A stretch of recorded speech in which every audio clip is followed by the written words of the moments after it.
Hey, Nadia. Hey, how's it going? Okay, and yourself? Pretty good. It's good. I'm trying to, there it is. I was trying to get my notes together. Okay.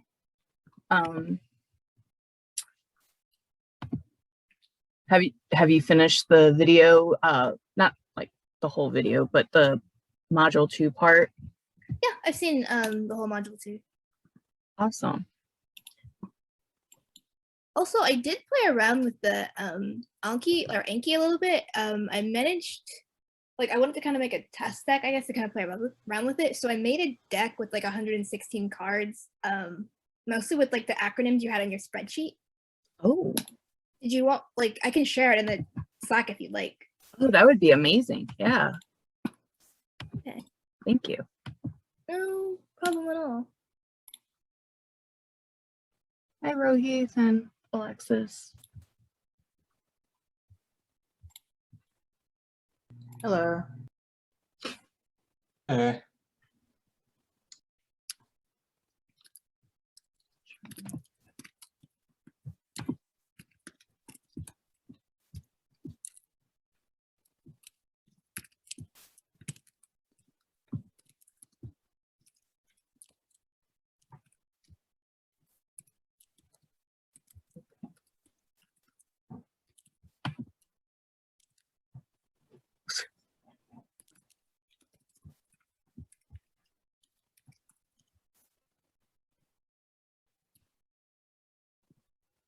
So I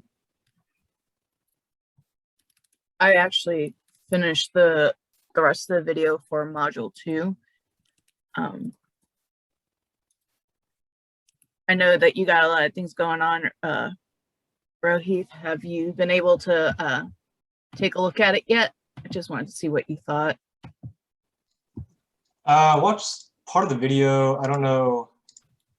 I don't think I got to the exact spot, if I recall. Okay.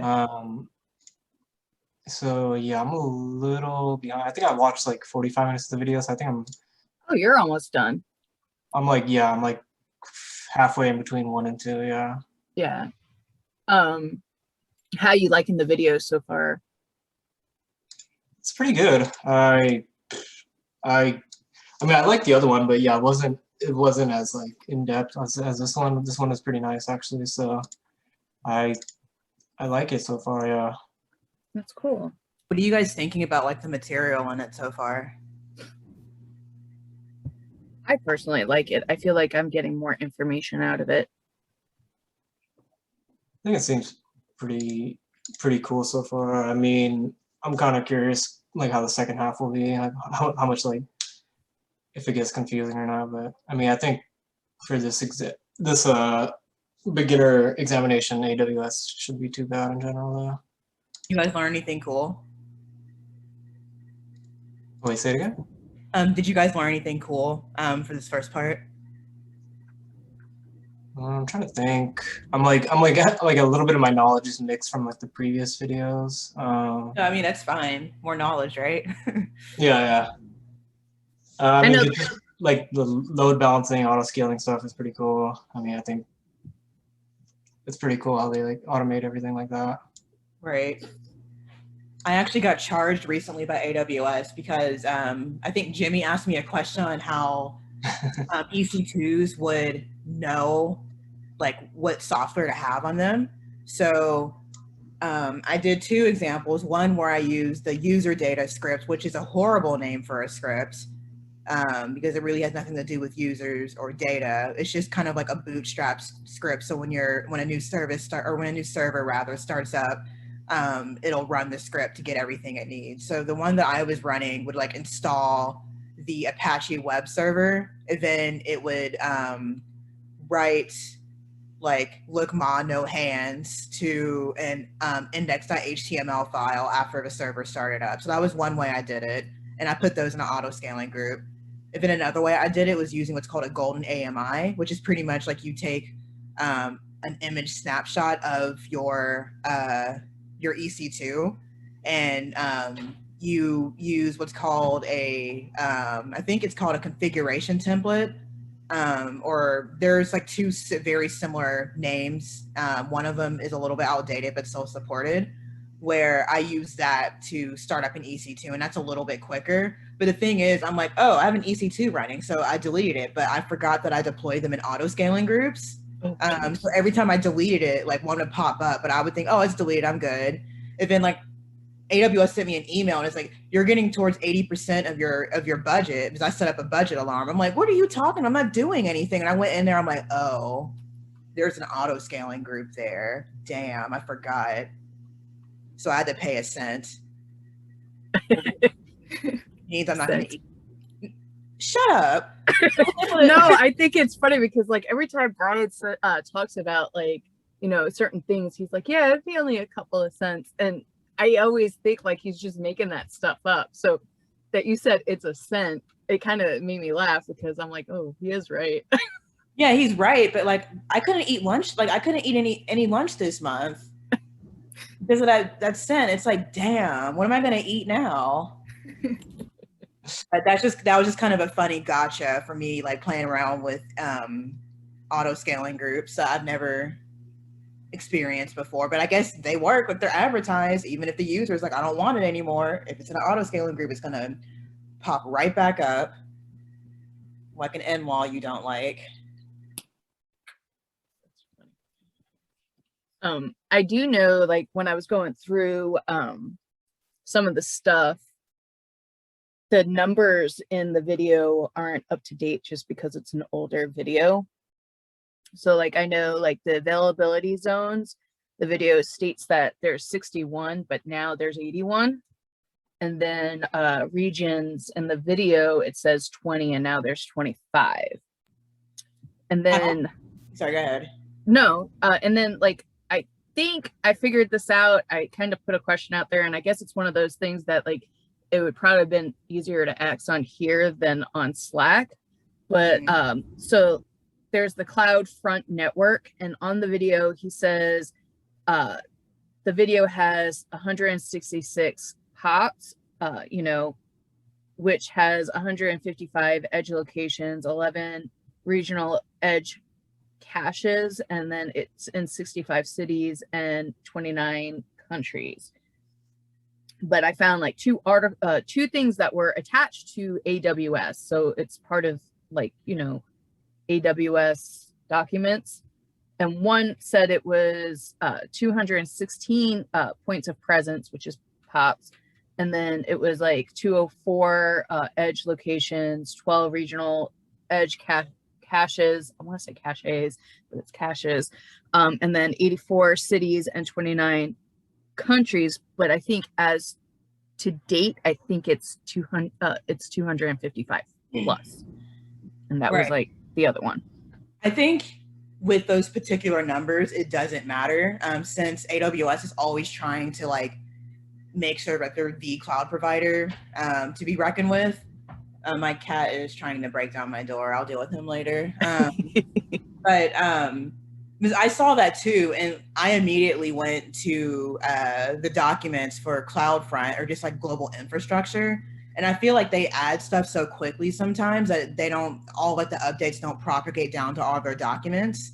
So I think like just knowing that there's roughly like 200 plus like points of presence and X many number of edge locations, just I think the exact number doesn't matter as much, because even then like they're doing a blah, blah, blah plus, right? Right. Which is like just kind of like showing that they're always adding different or just adding additional infrastructure to their cloud network. So just kind of knowing that they're there and what they're used for, that we can send like static content to the edge and cache it there, so we don't have to send like images and crap over the wire every time we load a website. That's just kind of what you need to know from that. Like the exact numbers don't matter, because it could happen like you're studying for the exam and then like by the time you take the exam, it's like, oh, well, they added like 10 more points of presence or something. So the exact numbers don't matter. I guess like when I saw these numbers, I'm like, I could see this being a great question that they would ask. So that's why I like dug deeper into it to see, because first of all, like I said, I know the video is a little bit older. So I, you know, when I was creating my notes, I was trying to make sure that I had the most up-to-date numbers. And but yeah, Right. that's the reason why. And then I started talking with Brian about it, and he's like, Sarah, you know, because I said, I know technology changes and always adds, but how do I know? And he's like, well, just go back to what you just said and then look at your numbers. Which one is it? And I'm like, oh, I guess I overthink things. Yeah, most likely what the numbers are going to be are like the biggest numbers that you see. And then just also wanting to call out that there's a plus sign after those numbers. They're always adding. So like what I said before, the exact numbers themselves don't matter. Just like really understanding that AWS has a lot of these points of presence and edge locations and edge caching and what they're used for, like with the CloudFront and the global accelerator and just other different things where they're wanting to do computing at edge. That's what they're using them for. Now, for the CloudFront, to my understanding, is kind of like video that's being directed. So you have where it goes to the edge location, and if that video isn't available, then it goes to the regional edge caches. Am I misunderstanding that? You may be, you may not be, because I don't know. Oh, okay. All I know is that when I see CloudFront, I think CDN, like the content delivery network. Yeah. CloudFront is AWS's version of that, and there are different static type content like images and videos. But let me actually back off for a second, because if you think just kind of like at a more general level of what a cache does, so I mean, you might not have experienced too many caches in Lambda unless you set up a CDN like Fastly or Cloudflare or something for your one of your projects. But generally what happens with a cache of any type is that what you'll try to do as a user, let's say, let me give a bad example.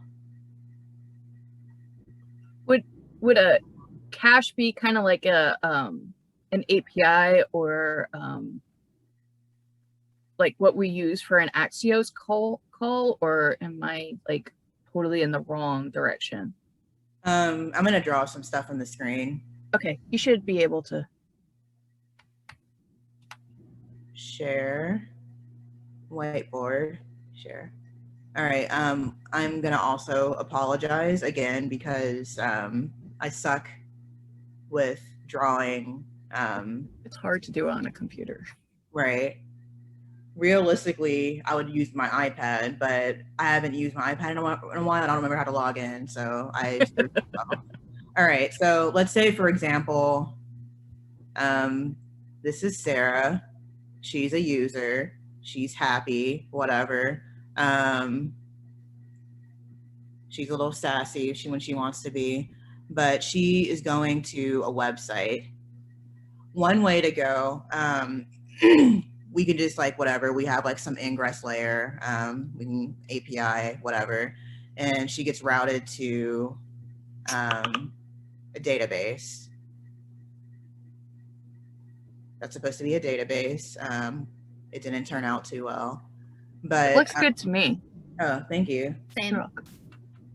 All right, so one way she can do that, like she goes to some sort of API layer, which, or, you know, there'd probably be load balancers or whatever. For just like this very simple example, she's going to the app.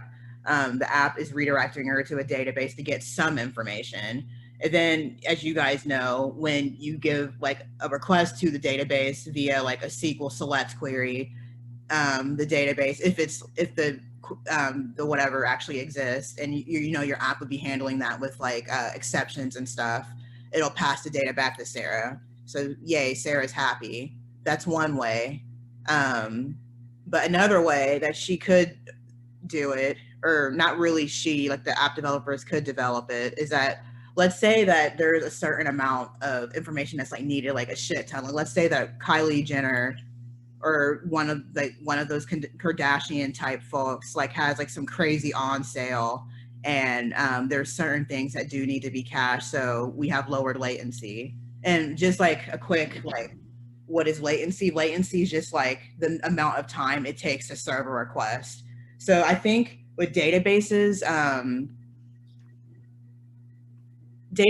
like, since databases for the most part persist data on disk, there is a little bit of a cost for getting data from disk. It's a little bit slower than, say, getting data from memory, which is what a cache would be. So another thing that can happen is that she goes to the website. The website actually has a caching layer in front of the database. So what happens here, let's see if I can do a better job here. There we go. Oh, whatever, screw this. It looks good. Thank you. Well, what can happen here is that, all right, Sarah goes to the website logic hits the cache. If what she needs is in the cache will serve her data to her. And if it's not in the cache, like what Sarah was alluding to with the cache miss, it'll be like, it's not in the cache. Oh, damn. It's going to go to the database. And then depending on like what strategy you're using, which is going to be out of scope for this exam, there's different caching strategies that you'll probably learn about in the developer certification if you take that. It'll go to the database, get the information if it's there, throw it in the cache, and then Sarah would get her data. Generally, caches are set up so that like a basic like database level cache is set up so that not the first read won't be quick because it has to go to get the data out of disk, which is slower than getting data out of memory. But second and subsequent reads will be quicker. So that's just generally like a good way to think of a cache. And caching can exist in many different layers of the app. I showed you a simple example where we just have a cache in front of our database, but you can also have a cache at the application layer. And you can even have like what Sarah's talking about with CloudFront. I didn't mean to cross you out, Sarah. It's okay. You can have a CDN, which will actually like stash all of your static content for your website, like maybe like HTML, like the pictures. Well, not HTML actually, just like all like the static content for your website somewhere else. And that's where that would go. As far as like how CDNs work and it's like how like you like push what stuff up to the cache, I think that's up to the developer to do that. As far as like cache hit or like cache misses and stuff with CDNs, I don't know if that's really much of a thing like it'd be for database level caching, but I could be completely wrong. But that's all she wrote there. I don't remember what your question was, Sarah. Oh, no, it was just, I was trying to think of how the CloudFront worked, and I think you kind of explained it very well there for me. I just, you know, he doesn't really go into CloudFront that much yet. It's just like he just barely touches it just because he's talking about, you know, the actual, what is it called? The global infrastructure. So he just brought that up a couple of times, and, you know, I did a little bit research and I was trying to understand it just because he did bring it in such an earlier into the video where I was hoping to understand what he meant. So that's why I did go down the rabbit hole on that one. Okay. Well, I'm actually looking at the documentation for CloudFront really quick. Generally what I do, if I'm like in the wild and I hear about an AWS technology that I don't remember exactly what it does, I'll just Google CloudFront. Like for your instance, I Googled CloudFront guide, and the first thing that came up is the CloudFront documentation, and there's a developer guide, and you can just kind of like read there at a high level what it does. But even just looking at this, it's pretty much also saying that it serves, or it speeds up the distribution of your static and dynamic web content, HTML, CSS, JavaScript, and image files to your users. It doesn't really go into like the architecture of how it works, which I don't think you're going to need to know for the cloud practitioner. Or honestly, I don't think most exams are going to really care about that. But I think when you see CloudFront, you just know that it can, if you're distributing some static or dynamic content to CloudFront, that it'll speed up delivery of that to your users. So instead of reading, in the example of CloudFront, instead of reading, you know, like HTML, CSS from your server directly, and, you know, I don't know if you've ever like been on the web or on the internet before, and you go to a website and it's like just text first, and then all the static content comes. Like, oh, it's just straight up like basic HTML. Then suddenly, oh look, it's pretty, but the CSS finally came in. Yeah. CloudFront and like CDNs are useful for speeding that up, so you don't get that weird lag where you're waiting for the JavaScript and CSS to come through. That's nice. Just, you know, that kind of helps. Yeah. Give a great, you know, example to submit in my head. Thank you. Okay. No problem. I know that he goes over the cloud computing models. I know we talked about it before. But I think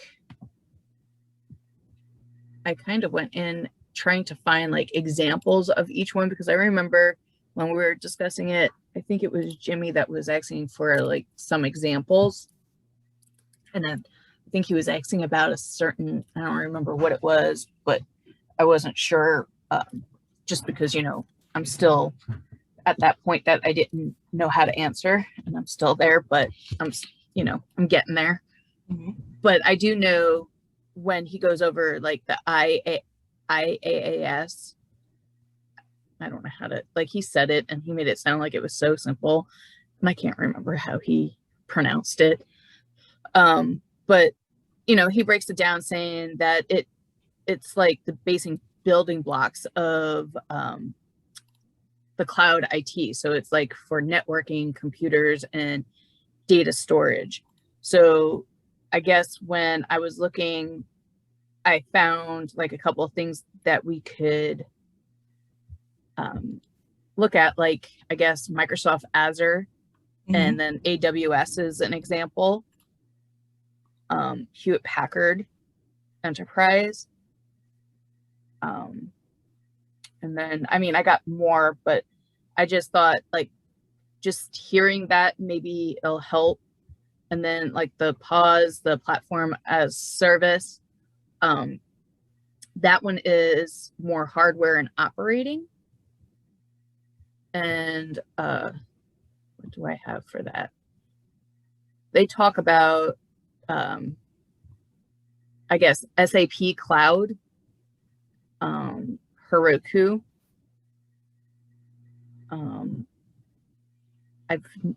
I've heard the restaurant called Wasabi, but never heard of Wasabi. But I do know, like, when we use our email for school, we have that Zolo Creator, which is one of them. And then on the SaaS, the software as service, that one is pretty much a software as service, and it provides you a complete product that is run and managed by the provider. And I think I have, like, Slack is one of them. Yeah. Dropbox, Shopify. Those were a lot easier to, like, I guess, connect the dots, just because I know these things. They said Salesforce, SAP, Concur, lots of different ones. Right. And I think I remember Nadia saying yesterday. No. What day is it? Tuesday? Wednesday? Wow.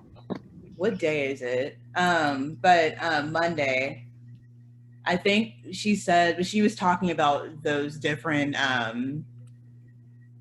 the different like SaaS, PaaS, and whatever the third one is. And she said that AWS, depending on what services you're looking at, could be all three, I think. Because yes, like you mentioned, like with the infrastructure is infrastructure as a service. You have, you know, like EC2s and all that fun stuff. Then you also have, like, for PaaS, which you mentioned Heroku. AWS has a few different kind of pseudo Heroku clones, like Elastic Beanstalk is one of them. So Isn't Heroku made of made with AWS? It It's is. just like an easier version. Yeah, it's built on top of it. Yeah. Sorry, I didn't mean to cut you off. No, you didn't. I did the same thing twice, but generally, like, one complaint that you'll hear a lot of developers say, and I recently, I was just kind of talking to a recruiter recently, just kind of seeing what was out there at a company that's wanting to be a Heroku competitor, because they think Heroku is even too complicated.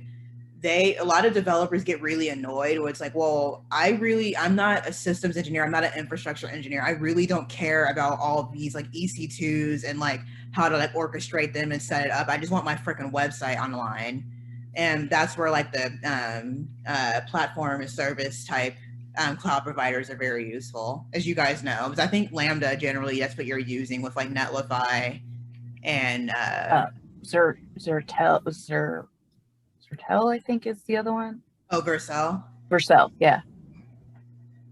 And it's actually kind of, sorry, go ahead. It used to be a different name, and I can't think of the name. Oh, yeah, me either. Surge, maybe? I don't know. But it's actually pretty cool. I was like just doing like just playing around and like seeing like just like I think I did a DNS lookup on my portfolio website, and I saw that it came back with 2 different servers. And I'm like, oh, well, that's happening. We have what's called a client-side round robin, which is pretty much the DNS provider will send 2 servers to your browser, and your browser chooses which one to go with. And you'll learn more about that type of stuff when you get to Route 53. But like little things that like you would probably have to do from scratch if you were building the infrastructure up yourself, like these cloud providers do for you. Zeit is the other one, yeah. And then also, I think Netlify doesn't recommend using trying to implement a caching solution, because that's already handled and like out of box for you as well, which is incredible. Like when you start like really digging into like this infrastructure stuff, and you realize this tool that I've been using just does all this for me. It's pretty cool.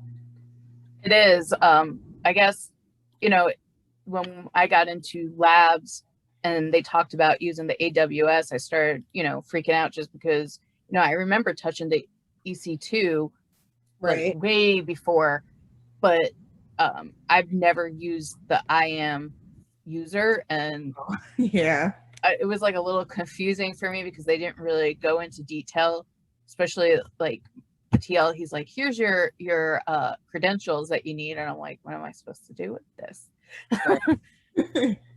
But yeah, with like, I know that we used is it Shopify? What are Zatel, Vercel? What was the first one that Netlify, right? Yeah, Netlify. I think that was the first one that we did in like Unit 1 when we did the HTML CSS, and then I know there was like another one between Vercel and Netlify. I can't think of that one. And then you had Heroku. So I liked that they like had us touching different things just getting comfortable with it. I just don't remember all of them. There's so many. Yeah, there is. But I remember telling my roommate when I was doing back end that we were doing Heroku, and he's like, you could just do that in AWS and just spin up an EC2. And I'm like, well, they want us to use Heroku. Yeah. So I wish I would have taken the opportunity to be like, hey, let's do this, so I could show that I took an extra step. But I think I was so focused trying to stay on track with what Lambda was doing. Right. I think Lambda doesn't want to throw that at you because you're learning so much other crap already. But yeah, you recognize now that, like Heroku's nice, but being able to have more like granular control over like your infrastructure is definitely something that you're going to want if you're like, as you scale, right? Or if you're working at like a bigger company, being able to understand that's going to be good. But like you probably, honestly, all of you guys probably know enough now if you guys wanted to like just throw up at EC2. Yeah, I do have directions how to pull up, create one Right. From scratch, but it's like all the other extra stuff that, I just did a basic one. Like I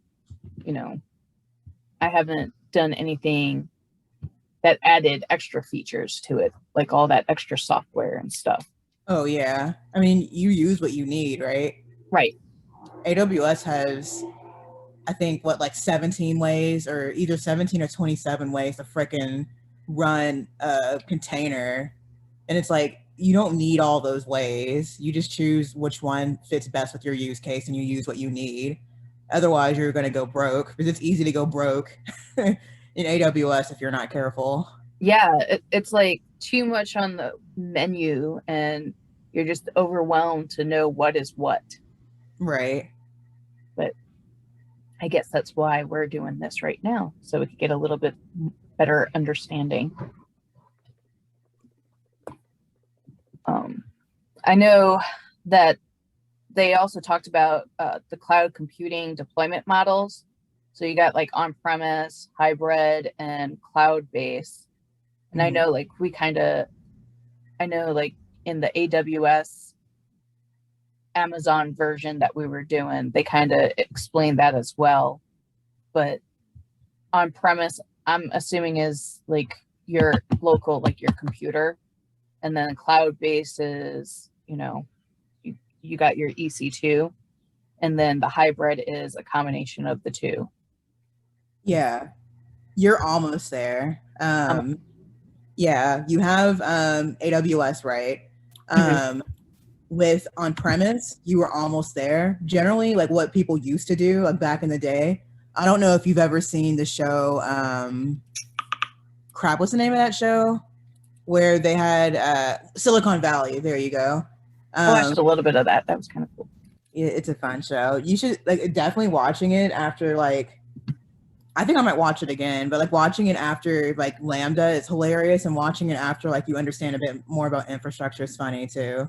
Just like anytime you learn something kind of new in that regard and like go back, it's like, oh, they're dorks. Oh, I know because like I'm watching what is it, Good Trouble, and they talk about this one girl went to MIT and she's like struggling in this big company to actually get ahead, because she's like this beautiful Latina chick and it's an all man's world, so she's fighting, but it just how she was talking about latency and stuff like that, I'm like, hey, I covered that. Nice. I don't know exactly all of it, but I covered that. That's kind of cool. Right. But I don't know if you got this far in Silicon Valley, but generally what people used to do, like before the cloud, is, okay, they'd be like, yo, I want a website. And if you're just kind of like some like goober who knows a little bit about computers and wants just like a simple like portfolio website up, or like just like, these are pictures of my family, you would buy like maybe a computer and you would have that set up as a server to serve your website to the internet. So you had to deal with the hardware yourself. So it would, but if you were like someone like Netflix, and to my knowledge, at one point, Netflix actually was paying for their own data center. So they would actually have discrete buildings where people would come in and put the servers in, and they'd have to manage them themselves. So all like the, making sure all the software updates are there, all the patching for if there's bugs in software that's found, like just really managing all the infrastructure, they would have to do it themselves. And generally that's why like database administrators really got their bread and butter in these days before the cloud, because people are like, I don't know how to do this shit. And they'd have to hire people who really knew their shit to be able to handle stuff that's on premise. But in the cloud, the thing that's nice about the cloud is that all like, depending on what you do, if you're just like throwing up some database software, like let's say you have MySQL and you just throw it on an EC2, you're gonna have to manage that yourself because it's pretty much like they'll manage the EC2 for you, right? And like make sure it's there, highly available depending on like what you do with your deployment.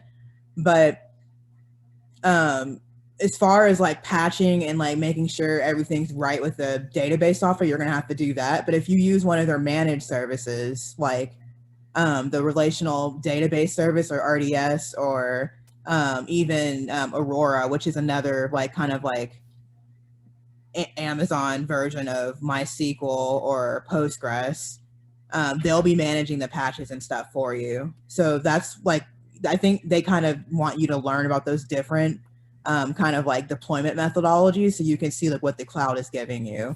One thing that I've heard from one of my mentors is that generally you might keep things on premise that you really, really care about. So for example, let's say that you have some like crazy proprietary database software and you, for whatever reason, don't trust Amazon to run it on an EC2 and you want to make sure like all that stuff stays in house, you'll probably run that proprietary database software with whatever crazy information it's holding in your own data center or on premise.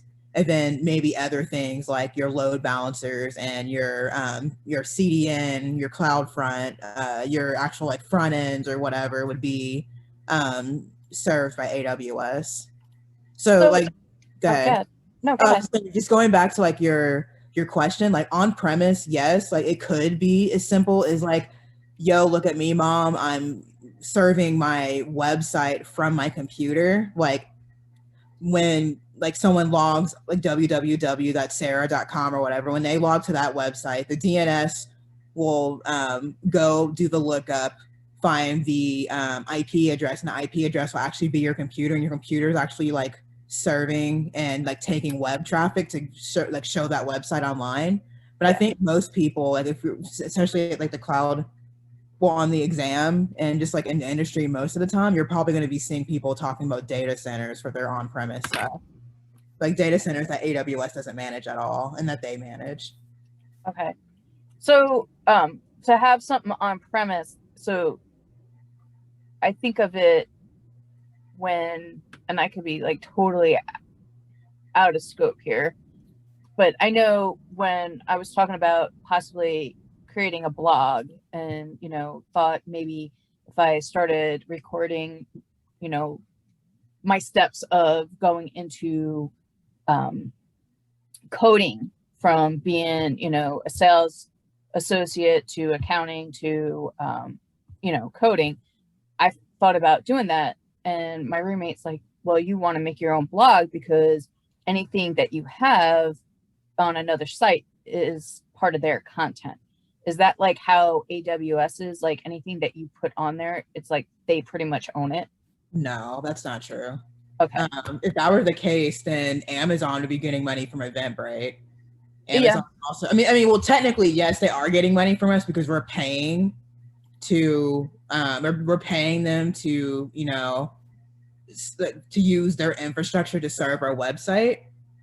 But they don't own any proprietary information. They're just giving, it's a service, right? They're like, hey, we will serve this website for you and do all the other things that are in like there's like not a permissions, there's like a responsibilities model. I don't know if you've gotten there yet for like what the customer is responsible for in the cloud versus what AWS is responsible for in the cloud. And there's a few different things there. I can try to find like a document about it, but it lays out like what they're responsible for and what you're responsible for. But there's no way that they would just own what you have. It'd be just curious. Oh yeah. Just because as you were talking, I was like, yeah, like that whole blog thing just came to mind, and I was like, I wonder if they do that, but I wouldn't know how they would do that. So, right. Cool. I know that the whole cloud-based and hybrid and on-premise is kind of like a cool thing. And I thought it was interesting to learn. I know there's still so much more. But then they also talk about the 6 advantages of AWS cloud computing. They talk about, well, not they, he, talk about trade, capital expense for variable expense, benefit from massive economies of scale, stop guessing about capacity, increase speed and agility, stop spending money running and maintaining data centers, and then go global in minutes, which he breaks down a little bit more. But it's like, I think those are the main key things to like just know just for the actual test, I'm assuming. No, but those will be on the test. Those will be. Yeah, I remember those. Yeah, it's kind of cool because it seems like it's about 6 minutes, and it seems like it's on like every module that he does. He'll have like module completion and then exam hints.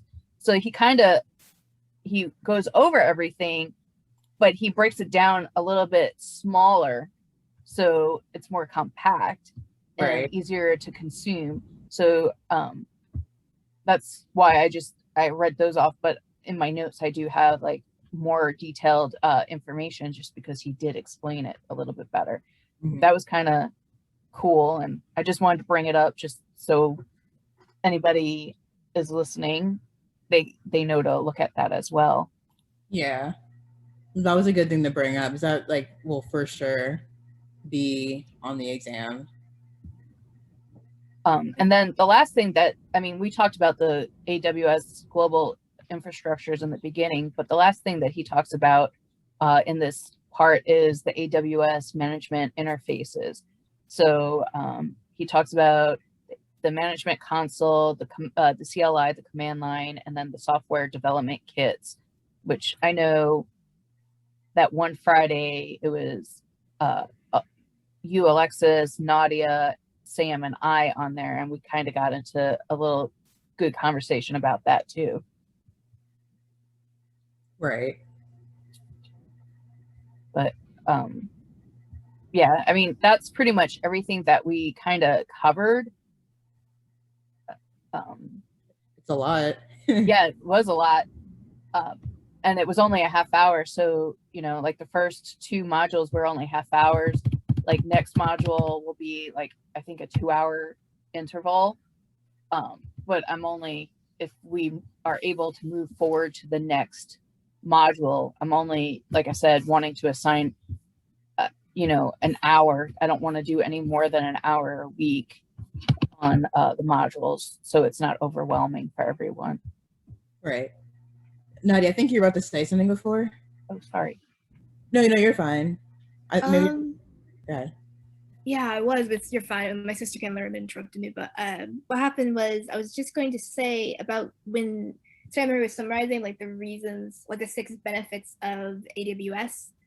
I feel like it was kind of a summary of like what we'd seen inside the Essentials course already, but I like the way he broke them down. Like for me, I feel like when he said the benefit of like the scales of economy or whatever, that kind of made it suddenly a lot more clear to me as far as like why people like AWS. Like it kind of reminded me of like Sam's Club. Like, you guys know you go to those like wholesale stores, like you get prices that are like cheaper because the store buys in bulk or whatever. Right. Like it kind of reminded me of like Sam's Club, but like for IT resources. So it's like for some reason hearing him break it down just kind of think, oh, okay, yeah, that's cool. Like that's a great idea. Like just as far as like the flexibility and being able to get like pay for what you need, but because you have so many people buying it, it's like you're able to get like a lower cost. So it's like it was, I don't know, it was just like it was a cool breakdown. I'm like, oh, okay, now I see. I'm like, that's a great idea. Someone should do it, and they did. AWS, like, it's like, I don't know. Yeah, that's a good call out, and a good analogy too. Yeah. But it's kind of like in economics too. Like you think of like when like demand increases. Hold on, I'm trying to remember. I hated economics. Yeah, crap, which one is it? When demand increases, the prices will go up, but it's like a dance between demand and supply. And since AWS has like a lot of infrastructure that we can use, the prices get driven down because of that. So supply is never an issue. So that's where you're really taking advantage of like the economies of scale there. Yeah, I had to freaking like there was like this stupid X graph that was like demand and supply, but I had to like do with my fingers really quick. No, you're fine. When you brought up economics, I remember going through macro and micro, and it was not a fun time for me. So yeah. I got one better than the other. I just don't remember which one it was. I never took economics. Like my school offered it, but I was like, nah. I think we had to take it, which is annoying. My high school, we had to take it, and I didn't even know what it was. They said it was history. It wasn't, I was in New York when I went, so like it was a history class, and we were going over it, and the teacher was very similar to the guy. I don't remember if you guys remember the commercial for the dry eye, where how he would talk. I don't remember. Yeah, they lie. I'll have to find like a little clip, but yeah, he was very much like that, and it was all notes. Like he didn't get in. Like I remember the little projector, and he would have his little clear written notes slide on the projector, and then have it hitting the blackboard, and then you would have to like write the notes, and he would just read from it.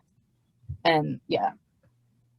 And when I went to college and I took the macro and micro, I was like, dude, I was learning this, but I didn't know I was learning this.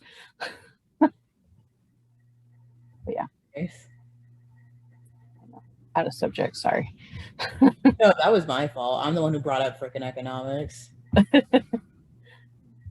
like what you said was fine. I think I'm just too dumb to follow.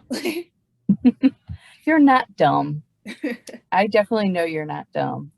But yeah, I think we kind of covered everything that was in that part of the video. Is there anything that you we want to discuss a little bit more about? I mean, I think it went with like a nice flow as we were going over it, but I never know, like I'm getting it, but I just want to make sure everyone is feeling the same way. No, I understand that. Yeah, I think you pretty much covered everything pretty well.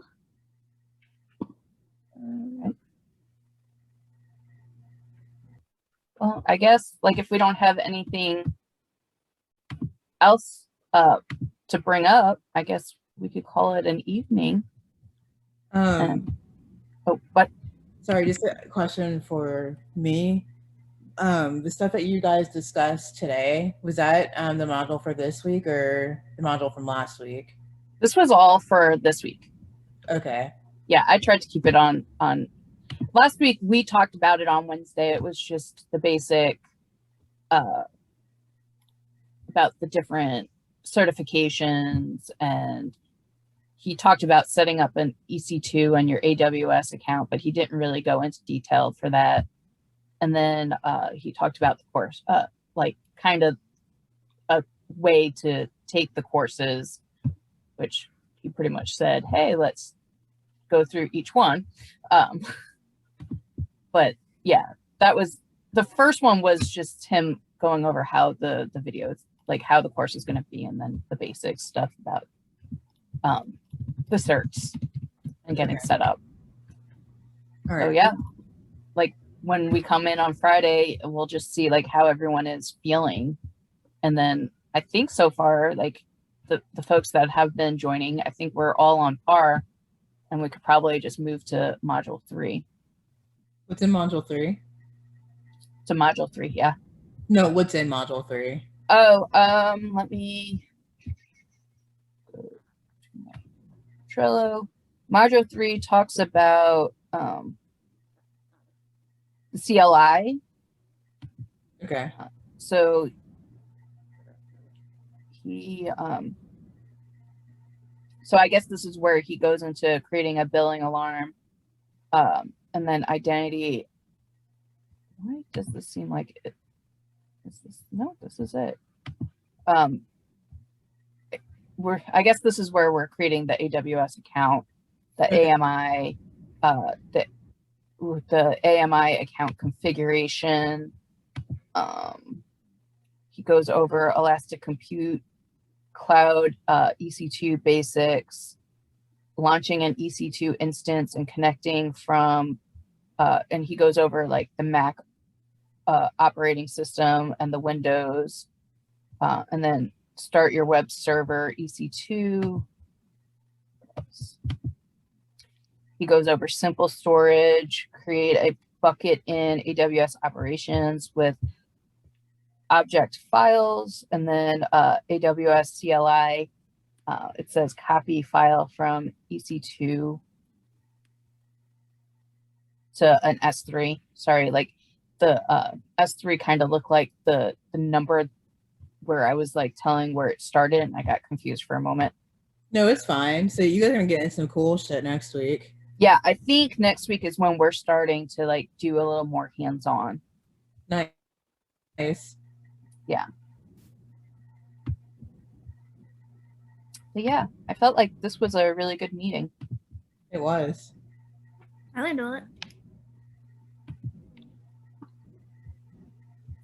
Well, I guess I'll let you guys go, and then we'll meet up on Friday and see how everyone's comfortable moving to the next part.